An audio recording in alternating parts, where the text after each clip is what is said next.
Ni siquiera podían ponerse de acuerdo entre ellos. Así podemos comenzar este capítulo de la historia de El Salvador, que finaliza con el presidente Nayib Bukele, para dar paso a una nueva era con una institución que también nació torcida. ¿Y cómo se llama? El Frente Farabundo Martín para la Liberación Nacional, mejor conocido como el FMLN. Sin miedo a equivocarme, el FMLN era el hijo legítimo de la extrema derecha salvadoreña. Su antítesis como tal estaba plagado de los mismos disturbios mentales, morales y espirituales. El FMLN logró ser FMLN porque Fidel Castro lo ordenó. Sin embargo, hasta el gobierno de Sánchez Serén en el año 2014 al 2019 fue un gobierno nefasto hasta sus raíces más profundas. Esa división interna del FMLN, que no fueron pocas veces, redundaron en incapacidad para ejecutar proyectos ya asignados por los organismos internacionales, sino que también en estúpidas disputas que se llevaban a cabo en los pasillos de Casa Presidencial. Era de esperar este desmadre. Ninguno de ellos, o muy pocos en realidad, eran profesionales en algún campo del saber humano. Fueron jóvenes y bueno, algo de romántico y loable había en ese intento. Hasta ahí, todo bien. Pero para los fines históricos que El Salvador necesitaba, los frutos de esta degeneración que la nación de las pupusas vivió con los excomandantes que terminaron sirviendo a las maras y a las extorsiones, fueron no solo frustrantes, sino también fueron odiosas. No en balde el pueblo los detesta como odio jarocho. Los detesta, y me atrevo a decir, más que arena, puesto que se suponía que ellos llevaron a cabo una guerra para cambiar a El Salvador, no para aprovecharse de él, sino para servirse con la cuchara grande y llenarse los bolsillos. Eran ellos, el FMLN, lo que se suponía nos iban a sacar a todo del meollo del asunto, y el meollo del asunto comenzó por la perversión de los espíritus y las voluntades que bajo el poder de Don Dinero estimularon a la extrema derecha y al gran capital para excluir, óigase bien, excluir a las mayorías del derecho de ser y sentirse alguien en la vida. No era para nada la mayoría de salvadoreños que vivían como zombies, recluidos en champas, agua sucia, mal vestidos y maltratados. La mayoría, no digo un porcentaje, digamos lógico, si eso existe, de pobreza. La mayoría no pobres, únicamente excluidos del mundo, donde nadie, nada, la nada no era ni son nada. ¿Qué les pareció?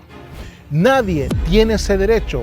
Por eso, y no por otras cosas, lo que hizo el FMLN es imperdonable, porque se pasó al bando contrario. Y por eso damos inicio. Estás en el canal Política y Fe. Vista de otra manera. Política y Fe. Suscríbete para más contenido, comparte y da clic a la campanita. Vamos a ampliar este tema, porque van a decir los defensores de Arena y del FMLN que las cifras de la pobreza descendieron después de los acuerdos de paz. Y sí, es cierto, pero el problema, como dije, en su raíz más profunda, no es exclusivamente económico-financiero. No es solo un problema de dinero. Era y es un problema social antropológico, un problema que dejó y aún deja fuera de la vida emocional y sensorial de la nación a millones de personas. No en balde encuentran en el país de las barras y las estrellas una identidad que no les pertenece. La adoptan y la adoptan porque su patria no los quiere. Nunca pudo hacerlos dignos ciudadanos y sentirse parte de algo superior, algo que estuviera bien hecho. Es decir, que tenga sentido. Sentido no solo en términos de números, que son importantes. No vamos a hacer aquí una analogía de la pobreza, pero también es de significados. Y en esa ecuación, la mayoría en El Salvador siempre salieron sobrando.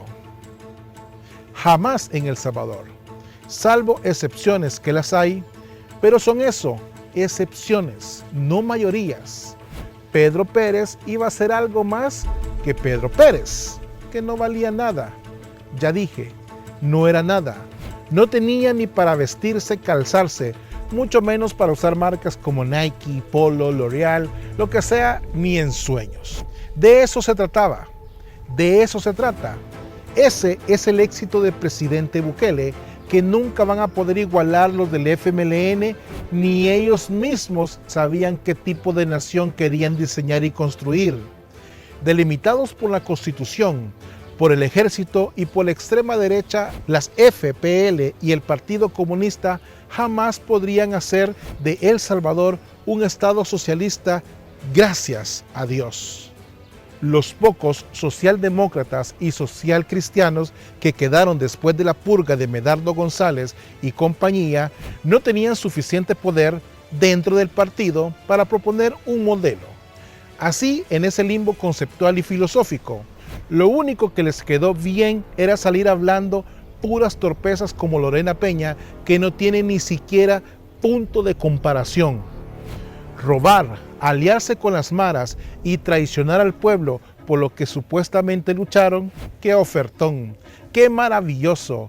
Ellos, más que nadie, por su propia incapacidad e imbecilidad, dieron origen a nuevas ideas y a Nayib Bukele, que cansados de vivir entre mediocres, dieron el paso a la verdadera libertad y al progreso. Porque en la guerra, en la política, en la religión, en todo acontecer donde el ser humano busca dejar huella profunda, la moral debe ser pilar.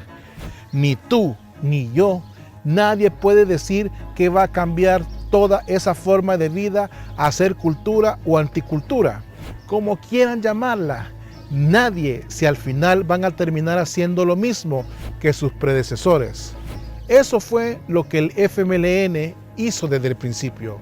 Desde su origen, el FMLN ya venía cargando de maldiciones. Esas maldiciones, además de la sangre en las manos y en una marca política, con tufo a muerto. Comenzaron con los secuestros de personalidades de la extrema derecha y a veces de intelectuales que pudieron haber aportado al diseño y la creación de un nuevo El Salvador. Los secuestros fueron más de lo mismo.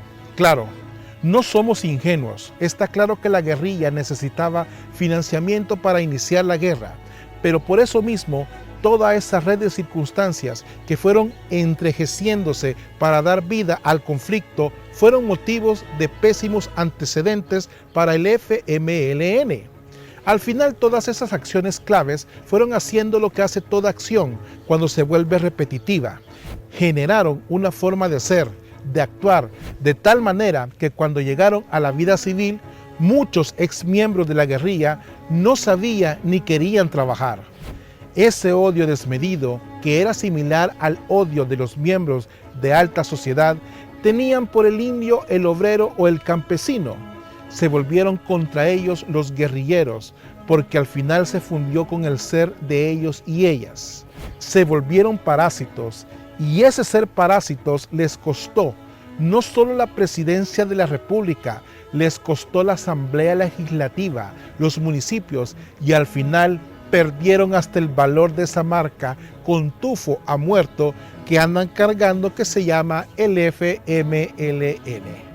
Estábamos ya jodidos desde 1992, pero aún no lo sabíamos. ¿Y cómo saberlo? ¿Cómo ver a través de todos estos miembros de la exguerrilla? Era totalmente imposible. Era además bastante difícil de creer que después de andar diciendo que luchaban por el pueblo y para crear mejores condiciones de vida para hombres y mujeres que, como ya dijimos, realmente pasaban muy mal, todos. Estas miles de personas, en su mayoría, habían abrazado una moral de basurero en la cual lo que vale es el dinero y no los principios. Es bastante lógico cuando lo pensamos. Hoy, en pleno siglo XXI, después de años de frustraciones y tristezas con ellos y ellas al frente del gobierno central, el Ejecutivo y múltiples gobiernos locales, después de todo, vivir en guindas, comiendo mal, durmiendo mal y a veces ni siquiera tener papel para limpiarse haciendo lo mismo o peor que sus antecesores. peor porque mataron a miles para terminar en exactamente el mismo punto de partida. Ahora muchos de los que comprendían a los salvadoreños pueden comprenderlos mejor. ¿Cómo fue que llegamos a esto? Mara cercenando personas, haciéndolas hamburguesa y descuartizándolas, todo con el aval y la complicidad de funcionarios del gobierno que se suponía que iban a ser el motor de un cambio profundo, el más profundo cambio esperado por los salvadoreños desde el siglo XIX. No hay derecho para ese nivel de traición, ni derecho ni perdón. Bendiciones, paz y bien, Dios con ustedes.